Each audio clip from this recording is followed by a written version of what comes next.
Hello guys, good morning. आज हम लोग क्लास 12 के इकोनॉमिक्स के कुछ महत्वपूर्ण एमसीक्यू को करेंगे। तो चलिए क्लास स्टार्ट करते हैं।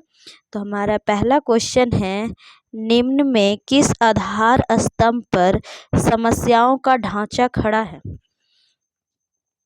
पहला ऑप्शन है असीमित आवश्यकताएं, दूसरा है सीमित साधन और तीसरा है अ ब दोनों और चौथा है उपयुक्त में से कोई नहीं। तो देखिए, जो समस्याओं का ढांचा खड़ा होता है वो किस लिए होता है? तो हमारे पास मान लीजिए 100 रुपये का नोट है, हमको बुक परचेज करना है, प्लस में पार्टी करना है, प्लस में घूमने जाना है। तो इन तीनों में हम एक ही काम कर सकते हैं क्योंकि हमारा साधन कितना है, सीमित है, 100 है। तो इन तीनों में हमें क्या करना पड़ता है कि किसी एक चीज़ को चुनना पड़ता है। तो समस्याएं का ढांचा कहाँ पे खड़ा हो रहा है? तो सीमित आवश्यकताएं बिल्कुल सही है, कि असीमित आवश्यकताएं बिल्कुल सही है, क्योंकि हमारी आवश्यकताएं यहाँ पे देख रहे हैं 100 रुपये का नोट है और हमारी आवश्यकताएं क्या है, तीन तीन चीज़ों का है। लेकिन जो साधन है वो सीमित है, ये जो 100 रुपया है वो क्या है, हमारा सीमित है। तो इसीलिए इसका आंसर जो होगा सी होगा, ए और बी दोनों। अब चलिए हम लोग नेक्स्ट क्वेश्चन की ओर आगे बढ़ते हैं। तो हमारा नेक्स्ट क्वेश्चन है, निम्न में से कौन सा कथन सही है? अब यहाँ पे 4 कथन दिया हुआ है, उसमें कौन सा कथन जो है एकदम सही सही बता रहा है?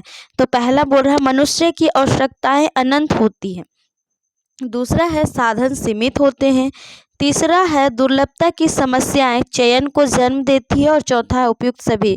तो बिल्कुल, और मनुष्य की जो आवश्यकताएं हैं वो कैसी होती है, अनंत होती है। हमारा एक आवश्यकता पूरा होता है और दूसरा आवश्यकता तुरंत ही जन्म ले लेता है दूसरा, लेकिन हमारे पास साधन क्या है, सीमित है। अभी हम देखें कि हमें 100 रुपीज़ है हमारे पास और हमें क्या करना है, पार्टी में जाना है, बुक खरीदना है, घूमने जाना है। तो ये जो आवश्यकताएं हैं ये क्या है, असीमित हो गया ना। ये हमारी तीन तीन आवश्यकताएं हैं, तो ये क्या हो गया, असीमित हो गया। लेकिन हमारे पास साधन देखिए, साधन क्या है, साधन हम लोग देख रहे हैं कि हमारे पास साधन कैसा नज़र आ रहा है, एकदम बिल्कुल कम। साधन हमारे पास 100 है। अब देखिए यहाँ से हमारा क्या परेशानी उत्पन्न हो रहा है, तो परेशानी ये उत्पन्न हो रहा है, ये 100 रुपये में हम ये तीनों में से कुछ एक ही काम कर सकते हैं, उसी को बोलते हैं दुर्लभता की समस्या चयन को जन्म देती है। अब ये हमारा 100 क्या हो गया, दुर्लभ हो गया। अब ये दुर्लभ हो गया तो इसमें हम लोग क्या करेंगे, किसी एक चीज़ का चयन करेंगे कि हमारे लिए कौन बहुत ज़्यादा इम्पोर्टेंट है और कौन हमको बहुत ज़्यादा सर्टिफाइड कर पा रहा है। अगर कोई स्टूडेंट पढ़ने वाला है जिसको पढ़ाई से बहुत ज़्यादा प्यार है तो वो अपने लिए क्या सोचेगा, हम बुक खरीदेंगे। और जिसको घूमने जाना है वो सोचेगा कि हम तो घूमने ही जाएंगे क्योंकि हमको घूमने में बहुत मज़ा आता है। तो इसीलिए इसका आंसर क्या होगा, इनमें से सभी। अब चलिए हम लोग नेक्स्ट क्वेश्चन की ओर आगे बढ़ते हैं। तो हमारा नेक्स्ट क्वेश्चन है, अर्थव्यवस्था की केंद्रीय समस्याएं कौन सी है?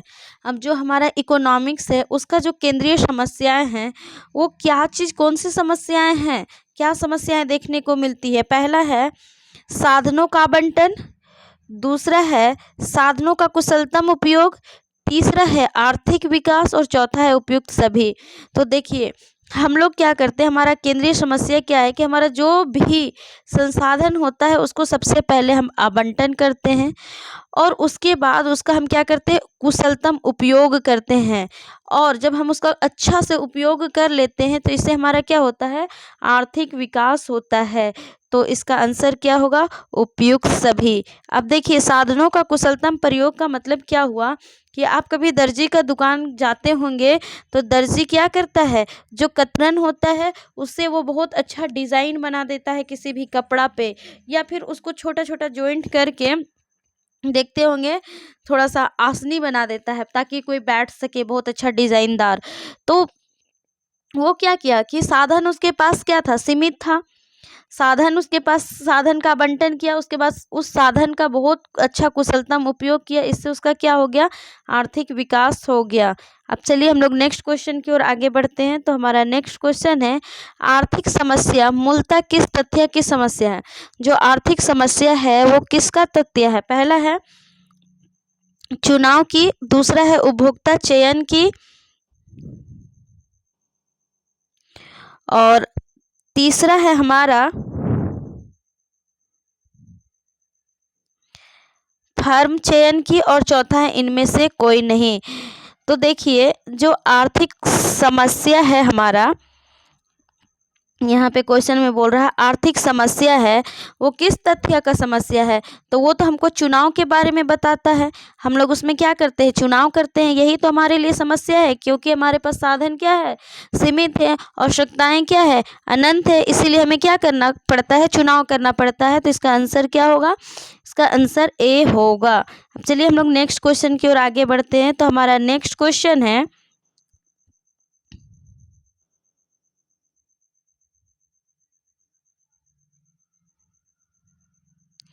साधन की प्रमुख विशेषताएं कौन सी हैं।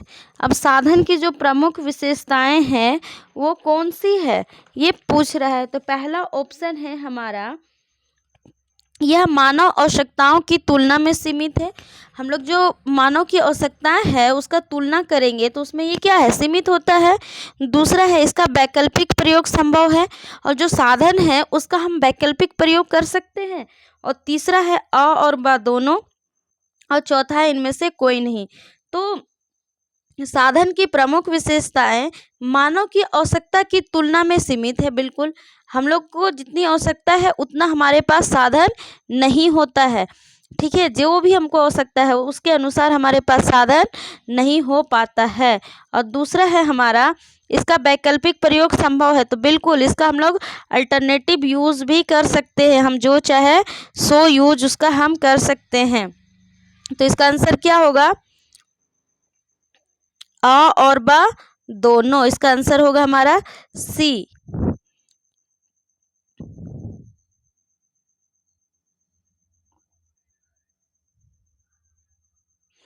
इसका आंसर हमारा हो जाएगा सी, क्योंकि इसका हम वैकल्पिक प्रयोग भी करते हैं और ये आवश्यकता की तुलना में सीमित भी होता है। तो चलिए हम लोग नेक्स्ट क्वेश्चन की ओर आगे बढ़ते हैं। तो हमारा नेक्स्ट क्वेश्चन है, अर्थव्यवस्था की केंद्रीय समस्या है। अर्थव्यवस्था की क्या केंद्रीय समस्याएं है। पहला ऑप्शन है क्या उत्पादन हो, दूसरा है कैसे उत्पादन हो, तीसरा है उत्पादित वस्तुओं का वितरण कैसे हो, और चौथा है उपयुक्त सभी। तो बिल्कुल यहाँ पे अर्थव्यवस्था का जो केंद्रीय समस्याएं हैं उसमें हम लोग ये भी सोचते हैं क्या उत्पादन होगा, क्या उत्पादन करेंगे, जो उत्पादन करेंगे उसको हम कैसे करेंगे। अब जो उत्पादन कर लिए तो ये जो उत्पादित वस्तु होगा उसका वितरण हम कैसे करेंगे। तो इसका आंसर क्या होगा, उपयुक्त सभी। इसका आंसर हमारा हो जाएगा डी।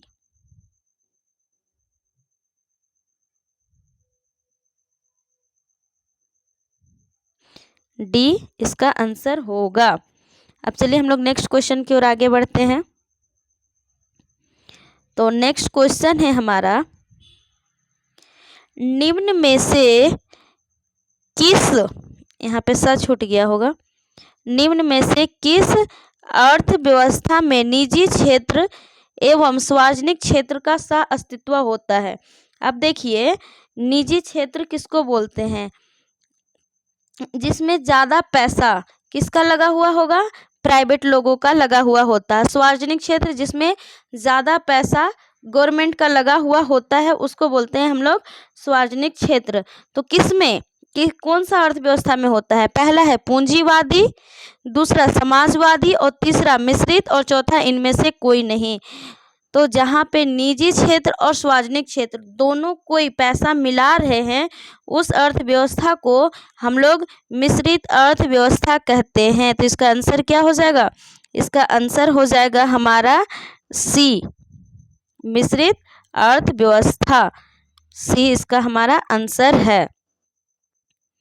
जहाँ पे प्राइवेट लोगों का भी पैसा रहता है और सरकार का भी पैसा लगा हुआ होता है। जैसे हमारा भारत किसका एग्जाम्पल है? मिश्रित अर्थव्यवस्था का ही एग्जाम्पल है। नेक्स्ट है, एक समाजवादी अर्थव्यवस्था का मूल्य उद्देश्य होता है। देखिए, एक समाजवादी अर्थव्यवस्था का मूल उद्देश्य क्या होता है? पहला, अधिक का अधिक उत्पादन करना, दूसरा आर्थिक स्वतंत्रता, तीसरा मुनाफा कमाना और चौथा अधिकतम लोक कल्याण करना। तो यहाँ पे समाजवादी अर्थव्यवस्था का बात हो रहा है, तो यहाँ पे हम लोग ज़्यादातर क्या सोचते हैं कि अधिकतम से अधिकतम लोक कल्याण हो, सबका क्या हो? कल्याण हो। ज़्यादा मुनाफा कमाना किस में होता है? पूंजीवादी अर्थव्यवस्था में होता है। वो लोग चाहता है ज़्यादा से ज़्यादा क्या हो? हम मुनाफा कमा सकते हैं। और समाजवादी में ज़्यादा यही सोचता है कि कैसे हम क्या करें कि समाज का सेवा करें ज़्यादा से ज़्यादा। अब चलिए हम लोग नेक्स्ट क्वेश्चन की ओर आगे बढ़ते हैं। तो हमारा नेक्स्ट क्वेश्चन है,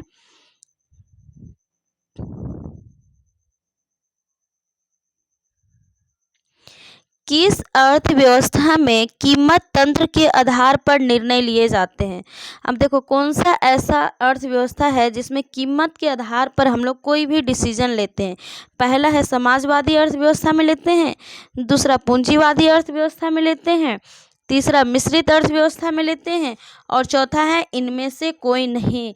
तो हम लोग कीमत के आधार पे जो डिसीजन लेते हैं वो कहाँ पे लेते हैं?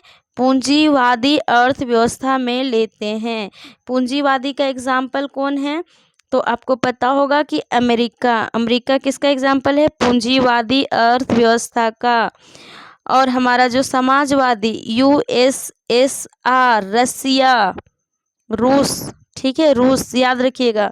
मिश्रित अर्थव्यवस्था के एग्जाम्पल कौन है? भारत। तो इसका एग्जाम्पल क्या होगा? पूंजीवादी अर्थव्यवस्था। चलिए हम लोग नेक्स्ट क्वेश्चन की ओर आगे बढ़ते हैं। तो हमारा नेक्स्ट क्वेश्चन है, उत्पादन संभावना वक्र का ढाल गिरता है। अब ये जो उत्पादन संभावना वक्र का ढाल है वो किस तरफ गिरता है? बाएं से दाएं, दूसरा दाएं से बाएं, तीसरा है ऊपर से नीचे और चौथा है नीचे से ऊपर।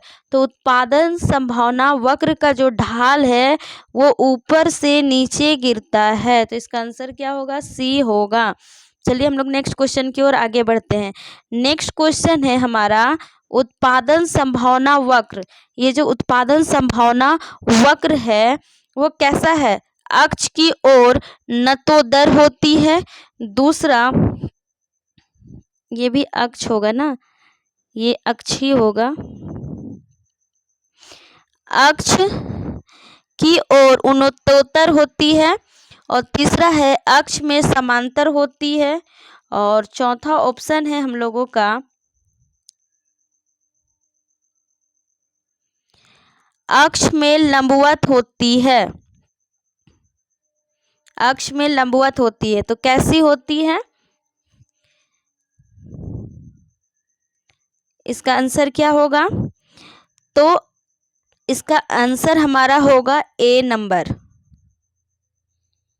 यानी अक्ष की ओर क्या होती है? नतोदर होता है उत्पादन संभावना वक्र। अब चलिए हम लोग नेक्स्ट क्वेश्चन की ओर आगे बढ़ते हैं। तो हमारा नेक्स्ट क्वेश्चन है, उस वक्र का नाम बताइए जो आर्थिक समस्या को दर्शाता है। अब ऐसा वक्र का नाम बताना है जो हमारा जो समस्या है, आर्थिक समस्या है, उसको वो क्या कर रहा है? दर्शा रहा है। तो उस किस में दर्शाता है? मांग वक्र में या फिर उत्पादन वक्र में या फिर उदासीनता वक्र में या फिर उत्पादन संभावना वक्र में। तो हमारा जो आर्थिक समस्या को जो वक्र दर्शाता है उसका नाम है उत्पादन संभावना वक्र। तो इसका आंसर क्या हो जाएगा? डी, उत्पादन संभावना वक्र। ये हमारा इसका आंसर होगा, उत्पादन संभावना वक्र। तो चलिए अब हम लोग नेक्स्ट क्वेश्चन की ओर आगे बढ़ते हैं। तो हमारा नेक्स्ट क्वेश्चन है, साधनों के स्वामित्व के आधार पर अर्थव्यवस्था होती है। देखो, साधनों के आधार पे जो अर्थव्यवस्था होती है वो कितने प्रकार की होती है। पहला है हमारा केंद्रीकृत योजनाबद्ध अर्थव्यवस्था, दूसरा है बाजार अर्थव्यवस्था, तीसरा है मिश्रित अर्थव्यवस्था, चौथा है उपरोक्त सभी। तो साधनों के स्वामित्व के आधार पर जो अर्थव्यवस्था होती है वो कैसी होती है, केंद्रीकृत योजनाबद्ध अर्थव्यवस्था भी होती है, बाजार अर्थव्यवस्था भी होती है और मिश्रित अर्थव्यवस्था भी होती है। इसीलिए इसका आंसर क्या होगा, उपरोक्त सभी। इसका आंसर हो जाएगा डी, उपरोक्त सभी।